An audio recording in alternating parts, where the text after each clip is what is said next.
நம்ம கண்டென்ட்ல பார்க்க போற கண்டென்ட் பிறக்கும் முன்னே இறக்கும் குழந்தைகளுக்கான வினோத வழிபாடு.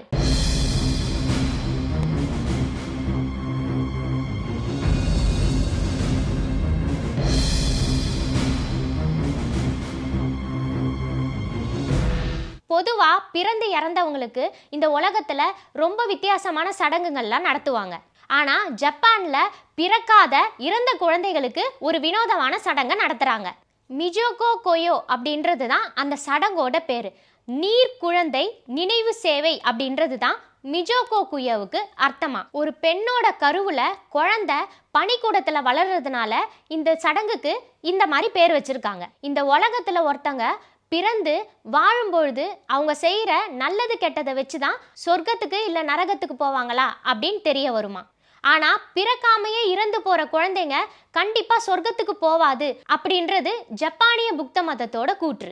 ஒரு குழந்தை கருவிலேயே அதுவாக இறந்துருச்சு அப்படின்னாலும், இல்லை அந்த குழந்தையோட பேரண்ட்ஸ் அவங்க சம்மதத்தோட அபார்ட் பண்ணியிருந்தாலும், அப்படி இல்லைனா அந்த குழந்தை வெளியே வரும்போதே இறந்துருந்தாலும், இந்த மாதிரி இறந்த குழந்தைங்களுக்காக தான் இந்த சடங்கை பண்ணுறாங்க.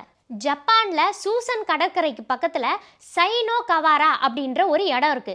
இந்த இடத்துல கற்கள்லாம் அடுக்கி வைக்கப்பட்டிருக்கான். அதாவது பிறக்கிறதுக்கு முன்னாடியே இறந்த குழந்தைகளோட ஆத்மா இந்த இடத்துல வந்து இந்த கற்கள் எல்லாம் அடுக்கிறதாகவும் சொல்லப்படுது.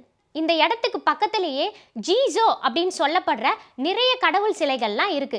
ஜீசோ யாரு அப்படின்னா, இந்த குழந்தைகளோட ஆன்மாலாம் இந்த கற்களை அடுக்கும் பொழுது நிறைய தீய சக்திகள் குறுக்கிடுமா. அதை இந்த ஜீசோ கடவுள் தான் கட்டுப்படுத்துமா.